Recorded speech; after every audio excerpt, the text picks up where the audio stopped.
Don't get me wrong, I'm a huge fan of Kesh. This video could have been about any of South Africa's bowlers.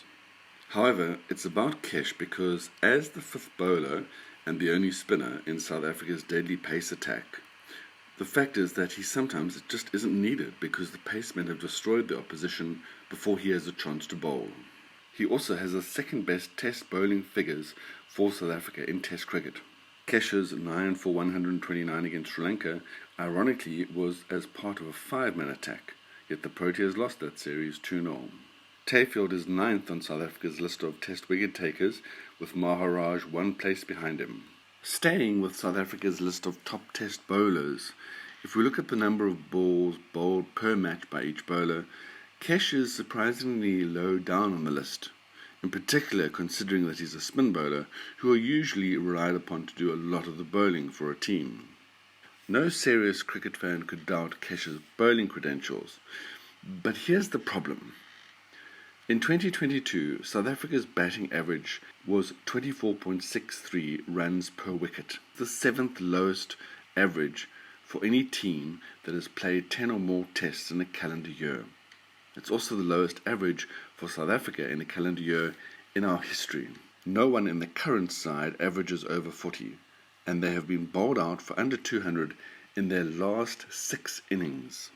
When Kesh hasn't bowled in matches, it has usually been because we selected 5 bowlers. There were 3 matches when Kesh didn't bowl much, yet we only selected 4 bowlers, and we actually won each of those tests, once against Pakistan and twice against Australia.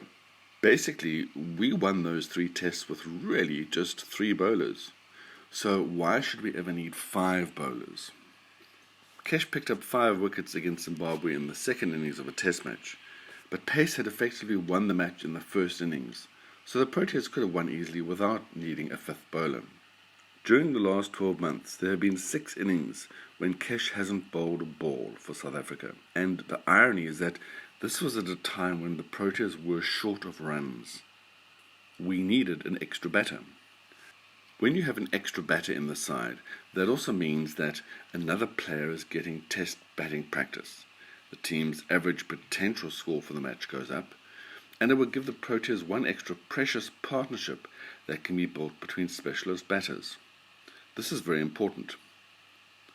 So many people say, oh, would an extra batter have made a difference?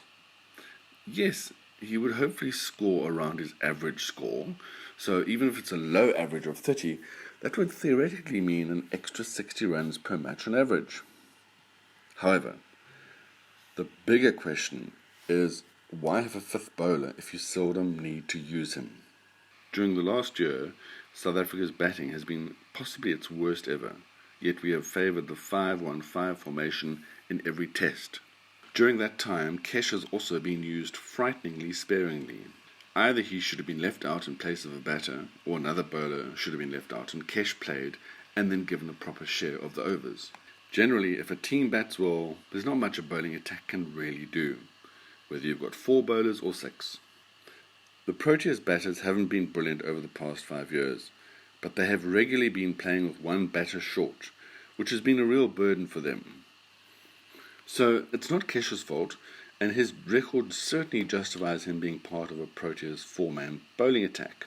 But it's time for the selectors to make the tough calls and select just 4 bowlers for each test, and that will give us the 6th specialist batter we need to start becoming more competitive in test cricket and to start scoring more than 200 runs per innings.